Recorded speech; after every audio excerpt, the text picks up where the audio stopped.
This is the process shot.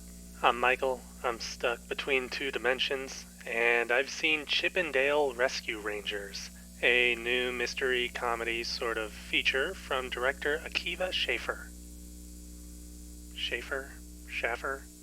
It follows the titular duo several years after the cancellation of the titular Disney afternoon cartoon series, which led to the show's cast going their own ways and Chip and Dale also ending their friendship when Dale tries to get his own solo series.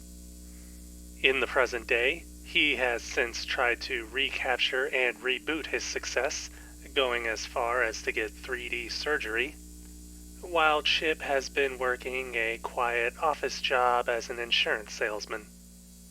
When a former co-star disappears after asking for their help, the two pair up again to find their old friend, uncovering a seedy underworld behind the bright and cheerful colors and characters of animation past and present. The movie may be cynical more often than not, but this is still an otherwise decent take on modern trends, such as franchise crossovers, reboots, and animation history in general.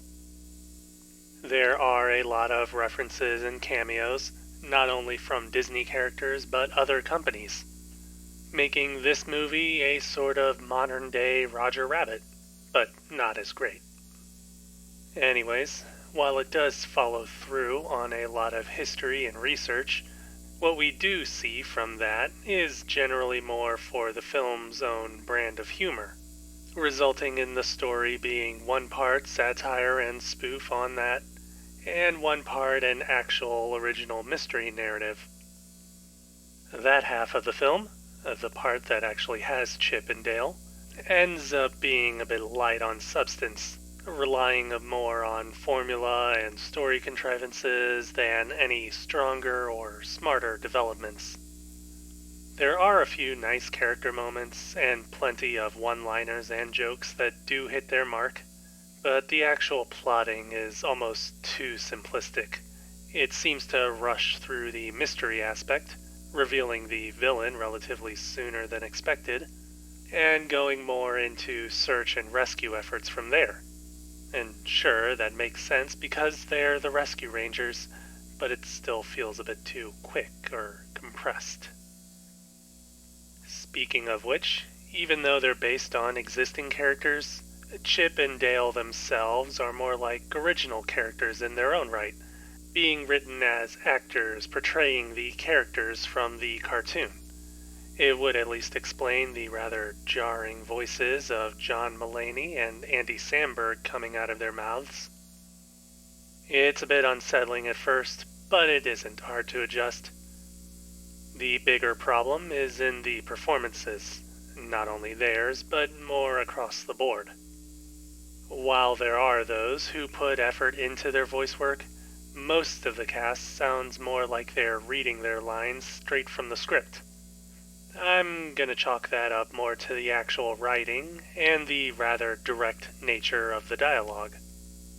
It really does seem to be the case that the best writing ends up in the actual jokes rather than the story segments, and I can't even say for certain if they let Mulaney and Samberg write their own lines or improvise at times. The rest of the movie's efforts seems to be placed in its imagery and the overall visual presentation. With the number of crossovers and cameos here, it's made apparent from the start that it prides itself on its mixture of live action, puppetry, CGI, and CGI that looks like stop motion and 2D animation. It's actually pretty impressive at times, and there's a fine sync between live action and the digital graphics work. But when it comes to the faux 2D, it doesn't quite go far enough.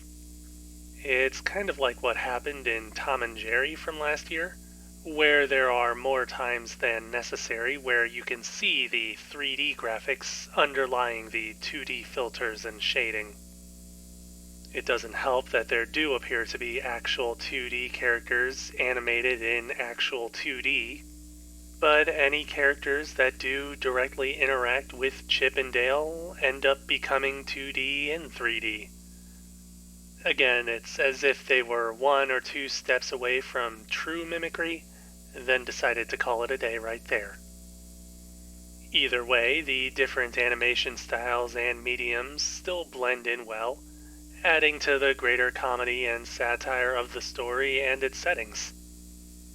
As a whole, the movie is well produced, from large and believable convention crowds to lavish sets with more than enough details to flesh its world into something believable. It ends up being a game to look in the background for any Easter eggs you might miss if you aren't looking or if you stopped paying attention to the movie.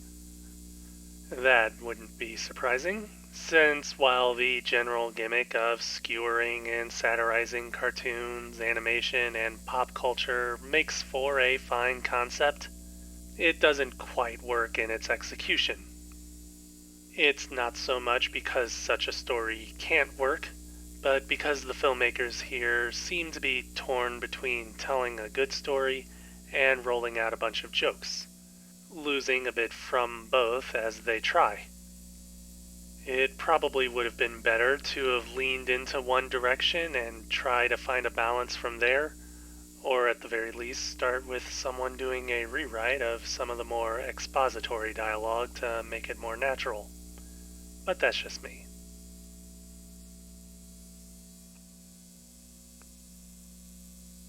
Chip and Dale Rescue Rangers. Akiva Schaffer, 2022.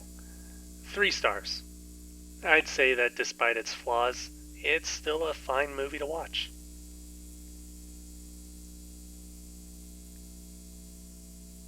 That's it for this review. If you liked it, leave a like. If you have something to add, leave a comment. Subscribe to the channel for more reviews. Come to think of it, I don't know if calling this a Rescue Rangers movie would even be appropriate. The other Rangers are barely in the movie. Would that count as another issue with the story? I'm gonna pretend it is.